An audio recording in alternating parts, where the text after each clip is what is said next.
A Texas woman has taken legal action in an attempt to terminate her non-viable pregnancy. The woman, named Kate Cox, recently received a devastating diagnosis for her unborn baby, and her doctors have warned that continuing the pregnancy poses a serious threat to her life, health, and future fertility. However, due to the multiple abortion bans in Texas, she has been unable to access the procedure.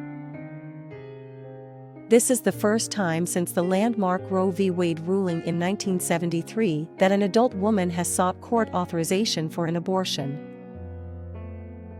According to the complaint filed in state court, Cox is currently 20 weeks pregnant and has been experiencing severe cramping and fluid leaks. She has visited 3 different emergency rooms in the past month for evaluation. Last week, she received the news that her baby has trisomy 18, a fatal chromosomal condition. Given her history of 2 previous cesarean sections, her doctors have informed her that she faces a higher risk of uterine rupture and hysterectomy. Despite the fact that there is virtually no chance of the baby surviving to birth or beyond, Cox has been unable to obtain an abortion.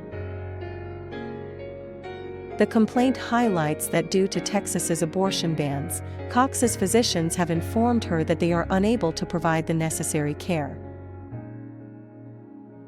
As a result, she will have to wait until her baby dies inside her or carry the pregnancy to term, only to watch her baby suffer until death. Cox's doctors have stated that if the baby's heartbeat stops, they can induce labor. However, they are unable to perform a dilation and evacuation procedure, which would be the best medical option for her health. Doctors in the state fear prosecution under Texas's criminal abortion ban. Cox and her husband are now seeking a court order to allow them to proceed with a D&E and for Cox's OB/GYN, Dr. Damla Carson, to provide the necessary care without the threat of prosecution by the Texas Attorney General. Cox is being represented by lawyers from the Center for Reproductive Rights, who have filed a lawsuit seeking a temporary restraining order to prevent the state's abortion bans from applying to her case. The organization is also involved in a separate lawsuit, Zarofsky v. Texas, which represents 20 women and 2 OB/GYNs, including Dr. Carson. These women were denied abortions despite experiencing dangerous pregnancy complications. They are asking the state court to block the bans for individuals facing medical emergencies. The Texas Supreme Court recently heard arguments in the Zarofsky case, and the plaintiffs are currently awaiting a ruling. The complaint emphasizes that while Cox's life is not immediately at risk, the longer she remains pregnant, the higher the risks become to her health and fertility.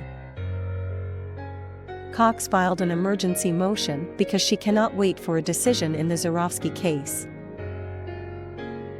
In a statement, Cox expressed her desire to do what is best for both herself and her baby. She explained that she does not want to continue the pain and suffering of her pregnancy, nor does she want to put her body through the risks of continuing. Cox believes that ending her pregnancy now will give her the best chance for her health and future fertility. Nancy Northup, president and CEO of the Center for Reproductive Rights, criticized Texas and other states with abortion bans for putting people's lives at risk. She urged the court to act urgently, stating that women like Cox should not have to go to court to protect their health and preserve their future fertility. The complaint also highlights the fortunate timing that allowed Cox to learn about the existing challenge to Texas's abortion bans on the same day she received the lethal fetal diagnosis. It acknowledges that most Texans will not be as lucky.